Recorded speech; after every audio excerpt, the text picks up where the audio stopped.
Et bienvenue à toi sur ce podcast. Je suis Sophie Lecor. Ici, on va parler de santé, de sport, d'immobilier, de développement personnel, d'entrepreneuriat. Alors si tu es prêt, écoute ça.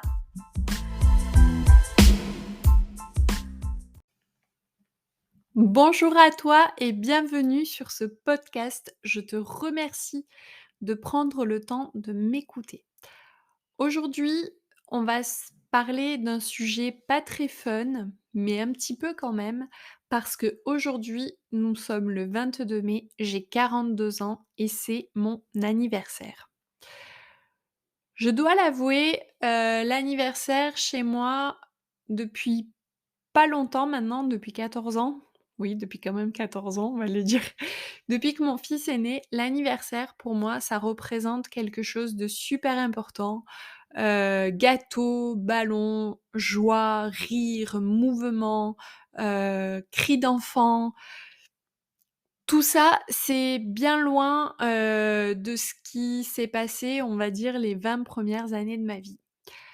Parce que oui, je dois te l'avouer, les anniversaires chez moi, ça dans l'enfance, ça m'a laissé un goût amer et quelques blessures, difficiles à soigner. À cette époque, chaque année, j'étais remplie d'espoir et ces espoirs étaient vite écrasés au sol par mes parents qui souffraient à l'époque et qui souffrent encore certainement, d'un handicap sentimental incroyable. Mes parents m'ont appris, en fait, que pour être aimé, c'était conditionné. C'était conditionné, il fallait ressembler exactement, à l'enfant qu'ils voulaient, qui ne parlait pas quand c'était le journal du 20h pendant qu'on mangeait, qui, surtout ne devait pas rire trop fort. Hem, voilà, c'était conditionné chez nous. L'amour, ça existait que si tu le méritais. Sauf que depuis que je suis maman, j'ai très vite compris que en fait, c'était pas comme ça que ça fonctionnait et aussi on a eu quelques clashs. Pour te raconter un petit peu pour te raconter un peu, à chaque anniversaire, mon père était saoul. Mon père est alcoolique chronique, donc ça veut dire qu'il buvait pas tous les jours, tout le temps, pas à toutes les périodes. Mais allez, pour mon anniversaire, il me faisait ce merveilleux cadeau et il arrivait ivre à la maison.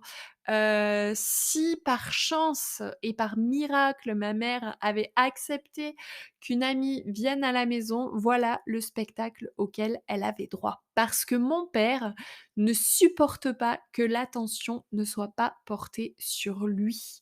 Le peu d'attention qui aurait pu m'être portée ce jour-là était pour lui inacceptable et c'est aujourd'hui ce qu'il en ressort et ce que j'ai compris. C'est dur, mais c'est la réalité.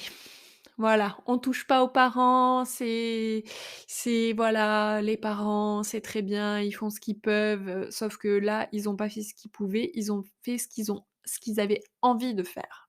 Tout simplement, on va se dire les vraies affaires. Ma mère, quant à elle, ce jour-là, heu, elle avait une expression sur son visage, tous les ans, d'insatisfaction. Cet enfant qui était là, devant elle, représentait tout ce qu'elle ne voulait pas. Cet enfant devant elle, d'ailleurs elle me le disait, que j'étais une imbécile, une incapable, que je ne ferais rien de la vie, que même femme de ménage, j'arriverais pas à le faire tellement j'étais idiote, incapable. Voilà. Voilà ce que me disait ma mère pour m'encourager à vivre d'année en année à chacun de mes anniversaires.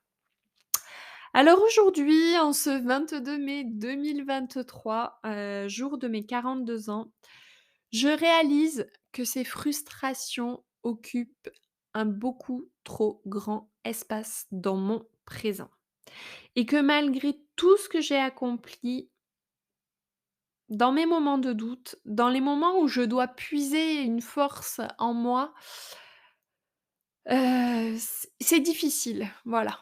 On va se le dire, les vraies affaires, c'est que quand on t'a pas tout de suite donné les clés de la confiance en toi quand tu étais enfant. C'est difficile de t'y mettre en grandissant.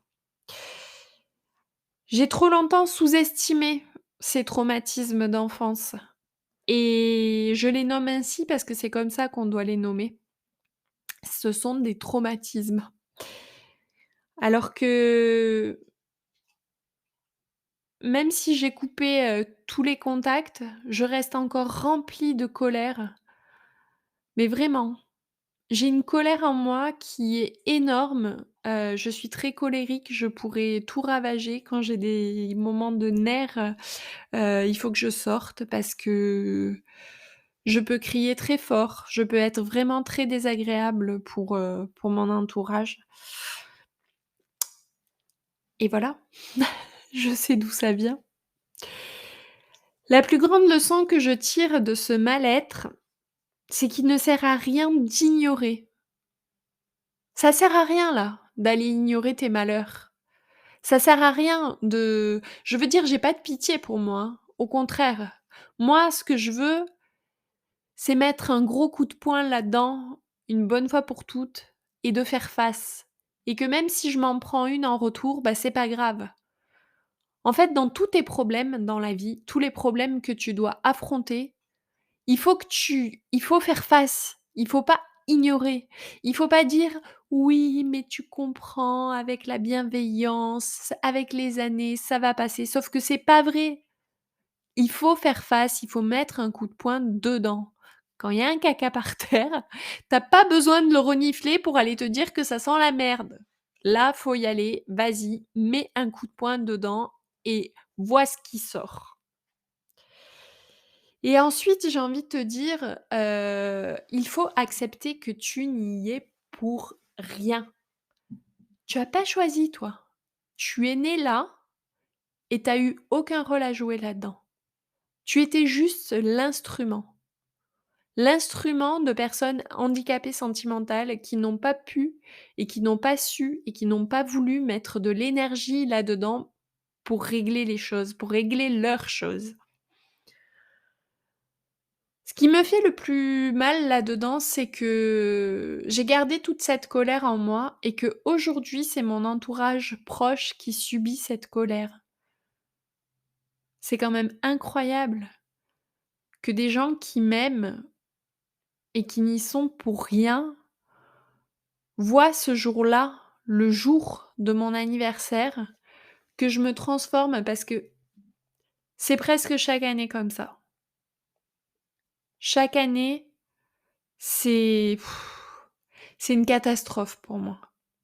Chaque année, je revis certains de mes anniversaires en détail. J'ai une mémoire visuelle qui est assez énorme. Je revois, chez mes parents le bas de cet escalier en bois et je revois la porte s'ouvrir sur mon père complètement ivre ce jour-là. Et encore une fois, malgré tout ce que j'ai accompli aujourd'hui, malgré là où j'en suis, ils ont réussi à laisser des plaies ouvertes en moi. Et aujourd'hui, je dois travailler pour panser ces plaies. Alors c'est pas easy, c'est peut-être pas un podcast que tu vas écouter avec joie, mais il est là. J'en ai tiré des leçons. Ces leçons qui disent que peu importe ce qui t'est arrivé quand tu étais gamin, ça veut pas dire que ça doit te suivre toute ta vie. Ça définit pas qui tu vas être. C'est pas parce que tu as eu une vie de merde qu'il faut faire vivre une vie de merde à ta famille aujourd'hui. La psychologie, le développement personnel, c'est aussi ça. C'est regarder son passé avec objectivité, avec réalisme et dire: «Ben, aujourd'hui, je vais faire ça. Je vais faire ça parce que j'en ai marre. Je vais faire ce podcast, raconter ce qui s'est passé et être fière de qui je suis, de là je de là où je viens, j'en suis fière aussi». Parce que honnêtement, m'en être aussi bien tiré, il en fallait du caractère. Belle journée à toi, c'était Sophie et c'était vraiment très intime aujourd'hui. À bientôt.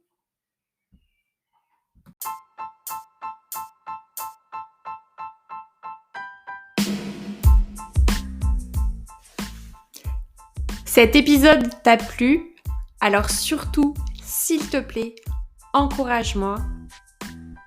Va sur l'application de ton choix et mets-moi un petit 5 étoiles. Non, un grand 5 étoiles. Merci, merci. Belle journée à toi.